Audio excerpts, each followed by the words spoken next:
ਬਾਜੇ ਬੰਦੇ ਨਾ ਸ਼ੂਮ ਬੜੇ ਹੁੰਦੇ, ਪੈਸਾ ਉਹਨਾਂ ਕੋਲ ਬੜਾ ਹੁੰਦਾ ਪਰ ਉਹ ਖਰਚਦੇ ਨਹੀਂ। ਉਹ ਅੱਲਾ ਦੀ ਰਾਹ ਤੇ ਤਾਂ ਕੀ, ਉਹ ਆਪਣੀ ਜ਼ਾਤ ਤੇ ਨਹੀਂ ਖਰਚਦੇ। ਸਾਡੇ ਇੱਥੇ ਇੱਕ ਬੰਦਾ ਪੈਸਾ ਉਹਦੇ ਕੋਲ ਬੜਾ, ਲੈ ਈਦ ਦੀ ਈਦ ਬਨੈਣ ਲੈਂਦੇ ਦੇਖਿਆ ਉਹਨੂੰ, ਜੁੱਤੀ ਕੱਪੜਾ ਤਾਂ ਇੱਕ ਪਾਸੇ, ਸਾਰੀ ਦਿਹਾੜੀ ਫਰੀ ਜਾਊਗਾ। ਆ ਪੈਕੇਜ ਹੈਗਾ, ਫਰੀ ਮਿੰਟ ਹੈਗੇ। ਲੈ ਕੰਪਨੀ ਨੇ ਇੱਕ ਦੋ ਵਾਰੀ ਉਹਦੀ ਸਿਮ ਹੀ ਬੰਦ ਕਰਤੀ ਵੀ ਯਾਰ ਤੂੰ ਲੋਡ ਹੀ ਨਹੀਂ ਕਰਾਂਦਾ, ਉਹ ਹਟਦਾ ਨਹੀਂ ਹੈ। ਅੱਗੇ ਤਾਂ ਸੀ ਨਾ ਆ ਸਿਗਟਾਂ ਮੰਗਣ ਵਾਲੇ ਜਾਣ ਖਾਂਦੇ, ਲੈ ਨੈਟ ਮੰਗਣ ਵਾਲੇ ਉਹਨਾਂ ਨੂੰ ਕੱਟੀ ਖੜੇ ਆ।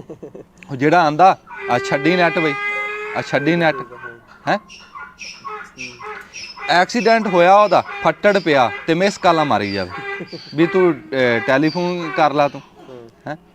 ਉਹ ਨਹਾਣਾ ਹੋਵੇ ਨਾ ਉਹਨੇ, ਜਾਂ ਮਸੀਤੀ ਨਹਾਉਂਦਾ ਜਾਂ ਕੋਈ ਟੂਬਲ ਦੇਖਦਾ ਚੱਲਦਾ, ਹਾਂ ਉਹ ਘਰ ਦੀ ਮੋਟਰ ਤੇ ਵੀ ਨਹੀਂ ਨਹਾਉਂਦਾ। ਤੇ ਬਿੱਲ ਉਹਨੇ ਉਦੋਂ ਜਮ੍ਹਾਂ ਕਰਾਉਣਾ ਜਦੋਂ ਵਾਪ ਡਾਲੇ ਪਲਾਸ ਪਾ ਲੈਣ।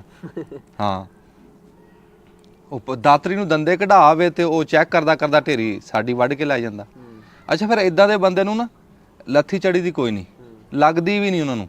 ਉਹ ਬੰਦਾ ਜਿੱਦਾਂ ਇਹ ਖੜਾ ਤੇ ਉਹਨੂੰ ਨਾ ਕੋਈ ਗਾਲਾਂ ਦੇਈ ਜਾਵੇ ਤੇ ਅੱਗੋਂ ਚੁੱਪ ਖੜਾ, ਉਹਨੂੰ ਕਿਹਾ ਵੀ ਯਾਰ ਉਹ ਤੈਨੂੰ ਗਾਲਾਂ ਦੇਈ ਜਾਂਦਾ, ਕਹਿੰਦਾ ਦੇ ਹੀ ਰਿਹਾ, ਕੁਛ ਲੈ ਤਾਂ ਨਹੀਂ ਨਾ ਰਿਹਾ।